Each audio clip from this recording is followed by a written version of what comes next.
Mənə bənzər insan, sən hardasan? Hardasa yaxındasan, pərdənin arxasındasan, ürəyin darıxır, əlində kibrit qutusu oynatmaqdasan. Həmid, mən təbrikimi sənin bu gözəl sətirlərinlə başlamaq istədim. Mənə görə bu sətirlər sənin təbiətini çox gözəl əks etdirir. Mənim üçün sən deduktiv və analitik düşüncəyə malik, kövrək qəlbli, doğma insansan. Mən sənə can sağlığı, müvəffəqiyyət, uğur və əmin-aman dünya arzu edirəm.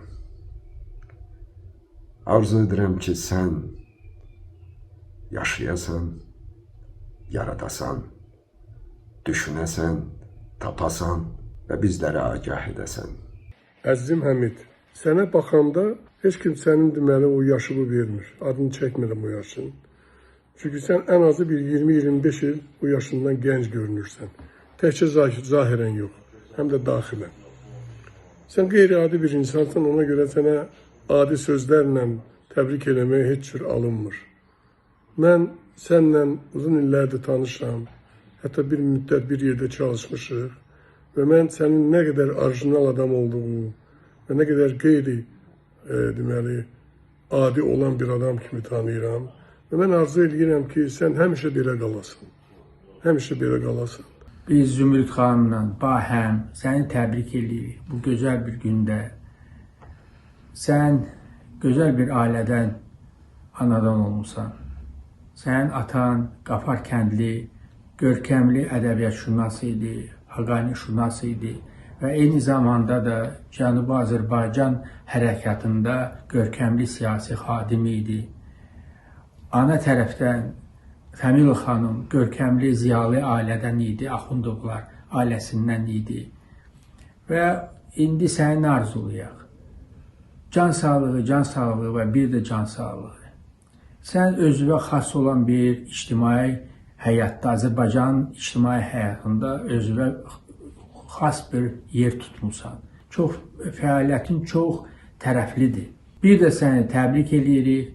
Çox şadam ki, bu həyatda, bu mənim peşəkar fəaliyyətimdə mən Həmid sizin kimi bir insanla görüşmüşəm. İlhamiyə xanım kimi gözəl bir jurnalistlə, yazarla bizim yollarımız kəsişibdir. Həqiqətən Cavanşir müəllim düz dedi. Siz bizim mədəni həyatda, ictimai həyatda özünə xas, heç kimə bənzəməyən bir yer tutursunuz. Yəni sizin ən adi hadisələrə bəzən münasibətiniz elə fərqlidir, elə bir bənzərsiz baxış bucağından siz onları görə bilirsiniz ki, doğrusu heyrətlənməmək qeyri-mümkündür. Çünki sizinlə olmaq, sizinlə təmasda, qoy virtual olsun, çox maraqlıdır. Siz həmişə cavansınız. Bax, şair nə tez qocaldın sən Cavanşir müəllimdən indi bu Səməd Vurğun misrasını xatırlayırdı. Amma siz ruhən həmişə cavansınız və mən sizə, sizin o gözəl ailənizə, Cavanşir müəllimlə birlikdə biz nəsə can sağlığı birinci növbədə və həmişə o zirvələrə üst tutasınız, yəni üzü zirvəyə olasınız. Həmid, ən böyük rütbə insanın həyatında bir rütbə var. Sən əsli ziyalısan. Bir də təbrik edirəm. Var olun. Zarafat Həmid Ericidə gəlib 65 yaşa çatıb. Mən həmişə ona gənc kimi baxmışam, çünki elə doğrudan da öz gəncliyini, gənclik ruhunu və saflığını, səmimiyyətini qoruyub saxlamış gözəl bir insandır. Həmid ilk şeirlərindən, ilk yazılarından, ilk romanından diqqətimi, tək mənim yox, Azərbaycanda ədəbiyyatı sevən insanların diqqətini cəlb eləmiş, özünü seçilən və sevilən bir qələm sahibidir. Həm nəsrdə, həm şeirdə son dərəcə belə bu sözü çəkinmədən deyirəm, bənzərsiz, özünə xas və uğurlu əsərlər yazan bir müəllifdir. Öz yolunu, üslubunu tapmış bir adamdır. Həmid Erici gənc yaşlarından öz taleyini, gələcək ədəbi taleyini və vətəndaş taleyini müəyyənləşdirmiş bir adamdır. O tək burada yaşasa da əslində həm də Təbrizin səsidir, həm də bütöv Azərbaycanın qələm sahibidir, bütöv Azərbaycanın dərdini yaşadan bir insandır. Həmin şeirlərində, xüsusən Dil Sarıdan elə bir düşüncə axarı var, düşüncə silsiləsi var. Qafiyəli şeir yazmır, amma şeirin içində, daxildə bir qeyri-adi qafiyə sistemi var. Sözün bənzərlərinin, sözün yəni o fikrə xidmət edən və eyni cür bənzər səslənən sözlərin bir o Yasəmən çiçəklərindəki kimi salxımvari, silsiləvari belə düzülüşü var, ardıcılığı var. Həmid fikri buradadır, özü buradadır, fikri Güneydədir. Cənubi Azərbaycanın və Azərbaycanımızın gələcəyini daimi düşünən insandır. Həmid Erisçinin 65 yaşı tamam olur. Və bu barədə düşünəndə mən əlbəttə gənclik illərimizi xatırladım. 1980-ci illərin sonu və hadisələr başlamışdı. Ermənistanda yaşayan həmvətənlərimiz oradan qovulurdu. Qarabağda hadisələr başlamışdı və biz, gənc yazarlar, öz hiss həyəcanımızı, emosiyalarımızı müxtəlif şəkillərdə bildirirdik. Azadlıq meydanında mitinglər keçirilirdi və belə bir günlərin birində Həmidin əlində İrəvanda türk qalmadı yazılan bir plakat gördüm. Məşhur mahnımızı dəyişib, biraz rekonstruksiya edib, improvizə edib bu cür bir plakatla deməli gəlmişdi və meydana mitingə gedəcəyini bildirmişdi və ümumiyyətlə Həmidin hər bir hərəkəti, fərqli hərəkətləri həmişə diqqət cəlb edib. Həmin 80-ci illərdə də Həmid müxtəlif Pribaltikada olurdu, müxtəlif ölkələrdə olurdu. Azərbaycanın haqq səsini çatdırmaq üçün çalışırdı. Amma hər şeydən əvvəl mən hesab edirəm ki, Həmid gözəl bir şairdir. Mən onun şeirləri, o şeirlərin sirli aurasına dəfələrlə düşmüşəm. Və heç yadımdan çıxmır ki, onun həyat yoldaşı İlhamiyə xanım bir gün səhər proqramında çalışarkən Həmidin 525-ci qəzetdə dərc olunmuş şeirlərindən misralar oxudu və mən bu misralara yuxudan ayıldım. Fikirləşdim ki, bu şeirlər mənə tanışdı. Sonra yadıma düşdü ki, mən bunları deməli qəzetdə oxumuşam və bir şairin həyat yoldaşının dilindən belə gözəl sevgi ilə səslənməsi heç zaman mənim yadımdan çıxmır. Həmidin gözəl ailəsi var. Mən hesab edirəm ki, Həmid dop-dolu bir həyat yaşayıb. İndi Həmidin düşüncələrinə bələd olduğuma görə arzulayıram ki, qarşıdakı illərdə Həmidin ürəyinin gizliyindəki bəzən dediyi arzular həyata keçsin. O Təbrizi çox sevir. Mən arzulayıram ki, Təbrizə də tez-tez getmək imkanları olsun və bu indən sonraki illəri də dop-dolu, şövqlə, eşqlə yaşasın. Həmid 65 yaşın mübarək olsun. Mən istəyirəm ruslar ölülərini, Azərilər dirilərini qara kostyumda dəfn etməsin. Mən istəyirəm Bakıdakı bütün türk dönərçiləri Çin aşpazları ilə əvəz edilsin. Tək ki, nəsə dəyişsin. Həmid, bu misraları əzbərləmişəm. Harada yeknəsərlik görürəm, dərhal bu misraları yadıma düşür, elə bir ürəyimdən tikan çıxır. Çünki biz bilirik ki, sən həmin o axına qarşı tək başına davam gətirən, o axına qarşı getməyi bacaran bir qəhrəmansan. Əminəm ki, sən sözün cövhərini tapmısan. Və istəyirəm ki, o solaxa yerişinlə səni sola aparan istiqamətdə atdığın hər addım səni həqiqətə hər dəfə biraz daha yaxınlaşdırsın və o cövhər ki, deyirəm söz cövhəri, o sənə ədəbiyyatda əbədi ömür bəxş eləsin. Həmid Erisçi müstəqillik illəri Azərbaycan ədəbiyyatının, Azərbaycan şeirinin görkəmli nümayəndəsidir. Bu dövrün böyük şairidir. Fikrimcə, Azərbaycan sərbəst şeiri təşəkkül tapdığı 20-ci əsrin əvvəllərindən bu yana 2 dəfə yenilənib. Birinci yenilənmə 60-cı illərə təsadüf eləyib. Bu yenilənmənin başında unudulmaz Vaqif Səmədoğlu dayanırdı. İkinci dəfə isə Azərbaycan sərbəst şeiri əsaslı şəkildə Həmid Erişçi tərəfindən yenilənib. Həmid Erişçi eyni zamanda bütün mübahisəli tərəflərinə rəğmən həm dünyadakı baş verən ədəbi bədii nəzəri proseslərə, tendensiyalara, eyni zamanda həm dünyada, həm Azərbaycanda baş verən müxtəlif hadisələrə ən maraqlı refleksiyası olan fikir adamıdır, bənzərsiz oponentdir. Və düşünürəm ki, məhz sırf ədəbi nəzəri məsələləri intellektual ədəbiyyat problemlərini Azərbaycan mühitində polemika mühitinə özünə məxsus tərzdə çəkib gətirən də elə Həmid Erişçidir. 90-cı illərin ikinci yarısından və günümüzə qədər olan dövrdə yetişmiş, sərbəstə yazan, yenilikçi elə bir şairimiz olmayıb ki, Həmid Erişçi ona təsir eləməsin. Bir başqa söhbətin mövzusu da Həmid Erişçinin xanımı İlhamiyə Rıza ilə birgə ərsəyə gətirdikləri telelayihələrdir. Məhz intellektual televiziya layihələri kimi Həmidin İlhamiyə xanımla ortaya qoyduqları telelayihələr, xüsusən mən gecə söhbətlərini xatırlayıram. Onlar bizim çağdaş televiziya tarixinin əhəmiyyətli faktlarıdır. Mən əziz dostumu Həmid Erişçini yubileyi münasibətilə təbrik edirəm. Birinci növbədə ona can sağlığı arzulayıram və əlbəttə ki, ona və onun bütün ailə üzvlərinə ən xoş arzularımı çatdırıram. Həmid Erişçi deyəndə mən çox böyük bir şəxsiyyət görürəm. Çox böyük bir yaxın bir insanı hiss edirəm. Böyük şəxsiyyət kimi bir yazarı görürəm. Yazıcı kimi, şair kimi və jurnalist kimi.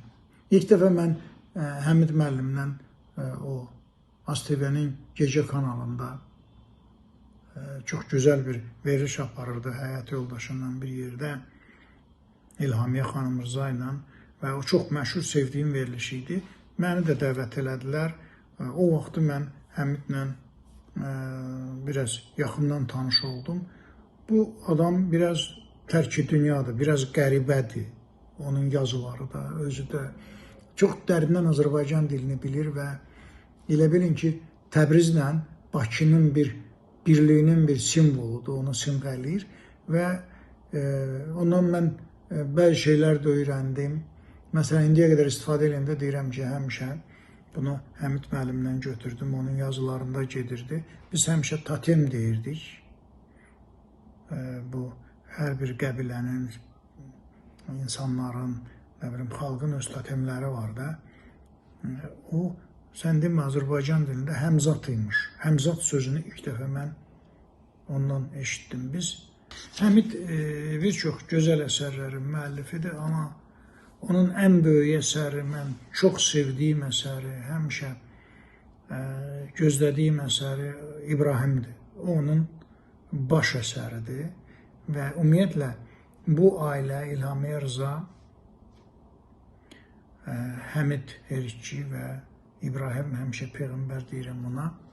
Bu üçlük mənim üçün, mənim ailəm üçün, mənim balalarım, yoldaşım üçün, hamımız üçün o qədər əzizdir ki, Həmid, səni, ailəni təbrik edirəm sənin 65 illiyinlə. Hələ gəncsən, mən daha gənc bilirdim, düzü, mən bilmirdim ki, Həmidin 65 yaşa haqlıya, az qalır mənə çatsın 67 yaşa. Həmişə Həmidi 45 yaşında, amma müdrikliyinə görə 100 yaşında adam kimi görürəm. Allah həmişə belə gənc, enerji eləsin, evdən sağlamlıq və çörək əksik olmasın. Qalan şeylər hamısı düzələn şeylərdir. Əziz Həmid, səni doğum günü münasibəti ilə səmimi qəlbdən təbrik edirəm. Ən xoş arzu və dualarımı bildirirəm. Mən özümü poeziya qiraətçisi hesab eləmirəm. Bilmirəm şeiri necə oxuyuram, ancaq sənin bəzi şeirlərin var ki, ondan adam, oxucu yan keçə bilmir. Ona görə də kiçik bir şeirin diqqətimi çox cəlb elədi. İstəyirəm onu səndən bölüşüm. Səndən icazə almamışam, ona görə də üzürlü bil. Şeir seçim şeiridir, kiçik bir şeirdir. Dayanmışam bir gözəl ağac budağı qarşısında.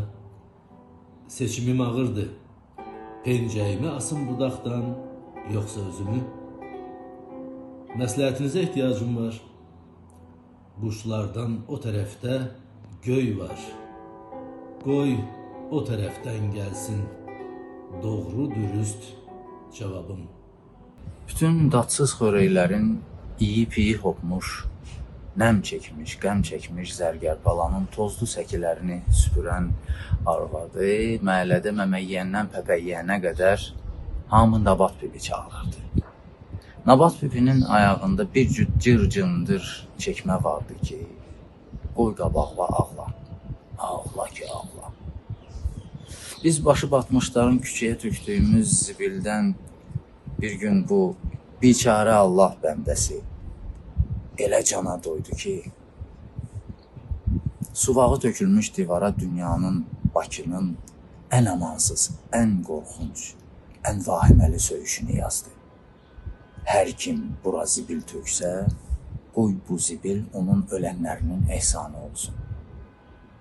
Bu qara söyüşü hıqqana oxuyandan sonra mən gic-gicə, mən gic-bəsər.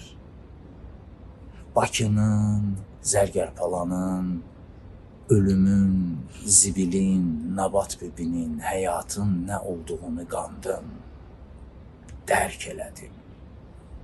Hala çatdı, mənə çatdı.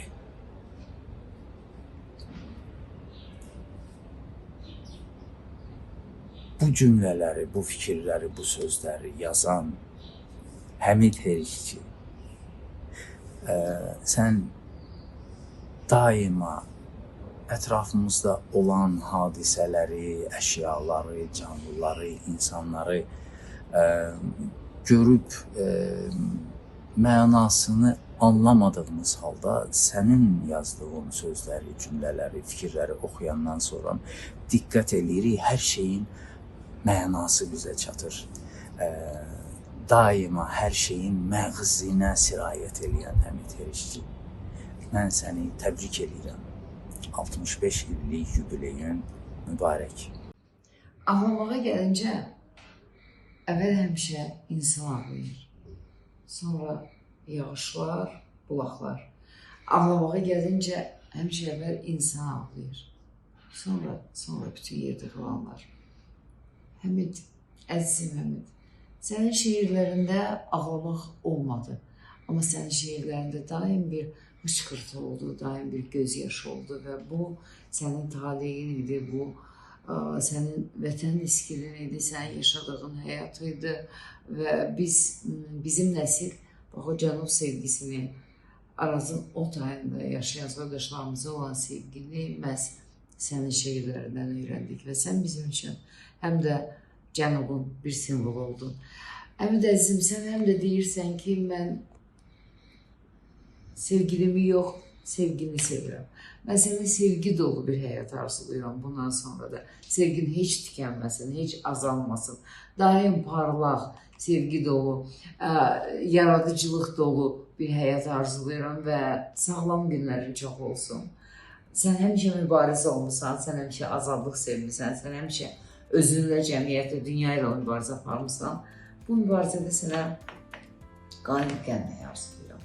Bu mübarizədə həmişə öndə olmağı arzulayıram. Öz içinlə, doğmalarınla, dünyanla həmahəng, həm rəng bərabər olmağı arzulayıram. Ad günün mübarək. Həmid bəyi mən də təbrik edirəm. Həmid bəy nadir insanlardandır ki, onunla görüşəndə çox böyük bir coğrafiya ilə təmas etmiş olursunuz. Cənublu, şimallı Azərbaycanla. Çox böyük bir zamanla təmas etmiş olursunuz. Həm keçmiş, həm bugün, həm gələcək onun şəxsiyyətində daima görünür. İndiki adamların belə deyirlər. İndiki adamlar sanki bir nöqtəyə bağlıdırlar. Onlardan əvvəlki nəsillərin qoxusunu almaq olmur. Gələcəyin qoxusunu almaq olmur. və eyni zamanda Həmid bəy həm də realizm və mistisizmi də özündə əks etdirir deyə bu onu hədsiz dərəcədə maraqlı bir insana çevirir. Çox boyutlu bir insana çevirir və bilmirsən nə gözləyəsən ondan hər sonraki cümlədə. Elə bilirəm ki, Həmid bəy bu baxımdan bizim vətənimizin ən zəngin xəzinələrindən biridir. Mən də şadam ki, bu insanı tanıyıram və təbrik edirəm onu da.